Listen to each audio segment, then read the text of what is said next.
നമുക്ക് ചുറ്റുമുള്ള പല ബ്രാൻഡുകളും ഒരു നിശ്ചിത സമയം കഴിയുമ്പോൾ റീബ്രാൻഡ് ചെയ്ത് പുതിയ രൂപത്തിലും ഭാവത്തിലും പുറത്തു വരുന്നത് ശ്രദ്ധിച്ചിട്ടുണ്ടോ? നിങ്ങളുടെ ബ്രാൻഡിനും ഒരു റീബ്രാൻഡിങ് വേണമെന്ന് എന്നെങ്കിലും തോന്നിയിട്ടുണ്ടോ? ഉണ്ടെങ്കിലും ഇല്ലെങ്കിലും ഒരു ബ്രാൻഡ് റീബ്രാൻഡിങ് ചെയ്യേണ്ടത് ഏതൊക്കെ സാഹചര്യത്തിലാണെന്ന് അറിഞ്ഞിരിക്കുന്നത് നല്ലതാണ്.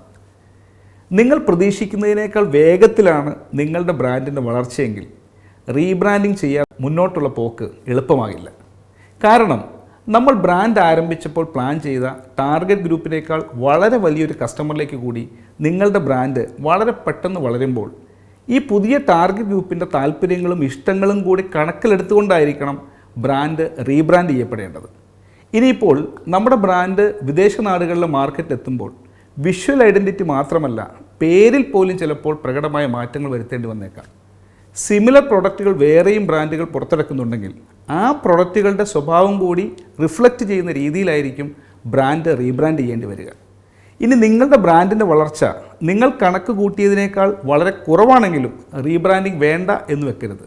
ഒരുപക്ഷെ റീബ്രാൻഡിങ് ആയിരിക്കാം നിങ്ങളുടെ ബ്രാൻഡിനെ കരകയറാൻ സഹായിക്കുന്നത്. എന്നാൽ ഇത്തരം സാഹചര്യങ്ങളിൽ വിശദമായ ഒരു ക്രോസ് കമ്പാരിസൺ നടത്തി അതേ കാറ്റഗറിയിൽ നല്ല വിജയം നേടിക്കൊണ്ടിരിക്കുന്ന ബ്രാൻഡുകളിൽ നിന്ന് നിങ്ങളുടെ ബ്രാൻഡിൻ്റെ ഐഡൻറ്റിറ്റിയിൽ എന്തൊക്കെ വ്യത്യാസങ്ങളുണ്ട്, അവ നിങ്ങളുടെ കച്ചവടത്തെയും വളർച്ചയും ഏതെങ്കിലും രീതിയിൽ തടയുന്നുണ്ടോ എന്നൊക്കെ മനസ്സിലാക്കുന്നത് നല്ലതാണ്.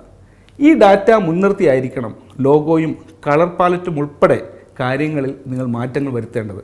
അതുപോലെ തന്നെ നിങ്ങളുടെ ലോഗോയും ടൈപ്പോഗ്രഫിയും ഒക്കെ ഔട്ട്ഡേറ്റഡ് ആയെന്ന് നിങ്ങൾക്ക് ചുറ്റുമുള്ളവർക്കും തോന്നി തുടങ്ങിയിട്ടുണ്ടെങ്കിൽ രണ്ടാമതൊന്നും ആലോചിക്കാതെ പെട്ടെന്ന് തന്നെ റീബ്രാൻഡിങ് ചെയ്യാനുള്ള തീരുമാനം എടുത്തോളൂ.